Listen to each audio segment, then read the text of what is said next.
દુબઈની MLM કંપનીના નામે કરોડોનું ફૂલેકું ફેરવનાર બે શખ્સો સાયબર ક્રાઇમના સકંજામાં સુરત શહેરમાં રોકાણના નામે છેતરપિંડી આચરતી વધુ એક ગેંગનો પર્દાફાશ થયો છે. સુરત સાયબર ક્રાઇમ બ્રાન્ચે બાતમીના આધારે દરોડા પાડીને દુબઈ સ્થિત મલ્ટીલેવલ માર્કેટિંગ કંપનીમાં લોકોના નાણાં રોકાવનાર બે મુખ્ય સૂત્રધારોની ધરપકડ કરી છે. પકડાયેલા આરોપીઓ 24/7 ક્લબ નામની વેબસાઇટ દ્વારા લોકોને સફળ બનાવી લાખોની કમિશન મેળવતા હોવાનું બહાર આવ્યું છે. સાયબર ક્રાઇમની મળેલી ચોક્કસ બાતમી હકીકતના આધારે બે અલગ અલગ સ્થળોએ દરોડા પાડ્યા હતા. કામગીરી દરમિયાન શૈલેષ ધામલિયા અને તેની નીચે કામ કરતા દીપક ડોબરિયાની અટકાયત કરવામાં આવી છે.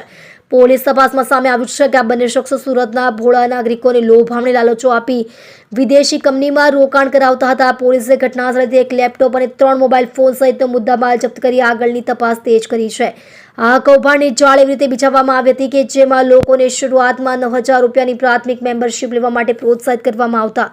એકવાર વ્યક્તિ જોડાય એટલે તેને અન્ય લોકોને જોડવા માટે લાલચ આપવામાં આવતી. દીપક ડોબરિયા અત્યાર સુધીમાં અંદાજે 3,000થી વધુ આઈડી બનાવી ચૂક્યો છે, જેના બદલામાં તેને માસિક 4 લાખ રૂપિયા જેટલું માતબર કમિશન મળતું હતું.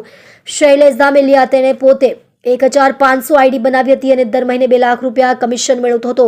આ કૌભાંડના તાર દુબઈ સાથે જોડાયેલા હોવાથી પોલીસ હવે એ દિશામાં તપાસ કરી રહી છે કે સુરતી લાલાઓના પરસેવાની કમાણી કયા માધ્યમથી હવાલા કે અન્ય રીતે દુબઈ પહોંચાડવામાં આવતી હતી. આ નેટવર્કમાં અન્ય કેટલા લોકો સંડોવાયેલા છે અને અત્યાર સુધીમાં કુલ કેટલા કરોડનું ટ્રાન્ઝેક્શન થયું છે તે વિગતો આગામી દિવસોમાં પૂછપરછ દરમિયાન બહાર આવશે.